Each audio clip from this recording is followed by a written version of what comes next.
Ma sì, è una situazione imbarazzante, preoccupante perché crea ulteriori tensioni anche rispetto alle aspettative che può avere la famiglia e tutti noi sardi, innanzitutto. Per cui c'è questa preoccupazione.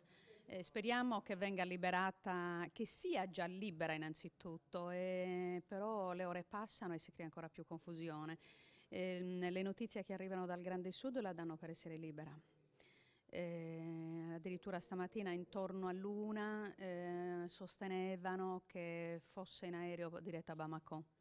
Questa era la notizia di certezza, quindi abbiamo avuto notizie appunto dalla cooperazione internazionale che opera in Mauritania e ho parlato anche con un capo Tuareg che però attualmente non è in Mali ma è in Mauritania a causa delle ribellioni in corso e si diceva che fosse libera. Quindi adesso vediamo un po' nelle prossime ore, io mi auguro che la notizia definitiva sia imminente perché è tosta.